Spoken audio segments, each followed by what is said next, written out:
Welcome to Paradigm Language School. ክብራትና ክብራን የፓራዳይም እንግሊዘኛ ቋንቋ ማሰልጠኛ ተቋም ተማሪዎች ፓራዳይም እንግሊዘኛ ቋንቋ ማሰልጠኛ ተቋም ድጋሚ በአዲስ መልክ በልዩ የማስተማር ዘዴ ድጋሚ ተመልሷል። እንግሊዘኛ ቋንቋን በረቀቀ ሁኔታ ይማሩ።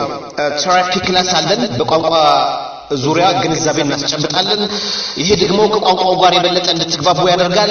ቮካቡላሪ ለርኒንግ ትሪክስ፣ ውጤታማ የአውደ ቃል አጠናን ጥበቦች፣ ሞስት ፈኒ ኢንግሊሽ ኢንካውንተርስ፣ በጣም የሚያስቁ የሚያዝናኑና የሚያስተምሩ እንዲሁም አስገራሚ ገጠመኞች፣ ኮንቨርሴሽን ትሪክስ፣ ጭውውት የማድረግ ጥበቦች፣ ኮሚኒኬቲቭ እንግሊሽ ማስተሪ፣ የተግባቦት እንግሊዘኛ ማበልጸጊያ ጥበቦች፣ አክሰንት ኤንድ ፕሮናንሴሽን፣ የቃላት አነባበብና ያነጋገር ዘዬ እና ሌሎችንም ይዘን ብቅ ብለናል። Paradigm is a great place to learn English.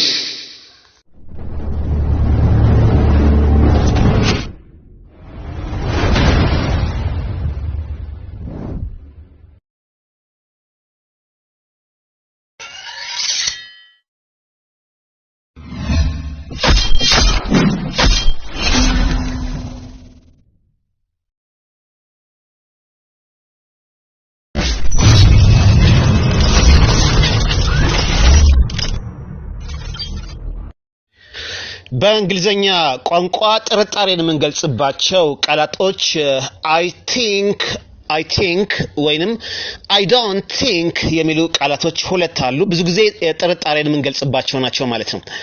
I think so መሰለኝ፣ I think so አይመስለኝም ከሆነ እናፈርሳለን። No I don't think so። ለምሳሌ she loves you so much በጣም ትወድሃለች።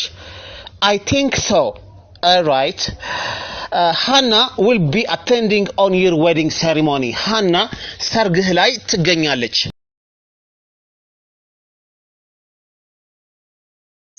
Okay. Or you can say I have 2 legs የሚለውን እንጠቀማለን ማለት ነው። How many legs do you have? ስንት እግሮች አሉ ተብለን ብንጠይቅ I have 2 legs or I have got 2 legs የሚለውን መጠቀም ይቻላል ማለት ነው። ሌላው I have የሚለው ፓተርን ይዞኛል ይሆናል። ለምሳሌ ጉንፋን ይዞኛል በእንግሊዘኛ ለመግለጽ okay I have got a cough or I have a cough። ስለዚህ have የሚለው ፓተርን ይዞኛል ለሚልም እንጠቀማለን። Okay አሉኝ ለማለትም እንጠቀማለን ማለት ነው።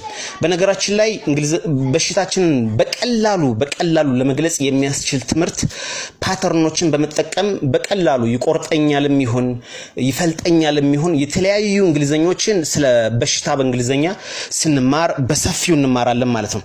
የዛሬው ትምህርታችን ስለ ሰውነት ክፍሎችን በተመለከተ ይሄን ይመስላል። በቀጣዩ ትምህርት የምናያቸው አንዳንድ ለምሳሌ ከአይን ጋር በተገናኘ የምናወራቸው የተለያዩ እንግሊዘኞችን ከጆሮ ጋር ከምላስ ጋር እንደዚህ አድርገን እንሄዳለን ማለት ነው። የዛሬው ትምህርታችን ይሄንን ይመስላል። Thank you for watching.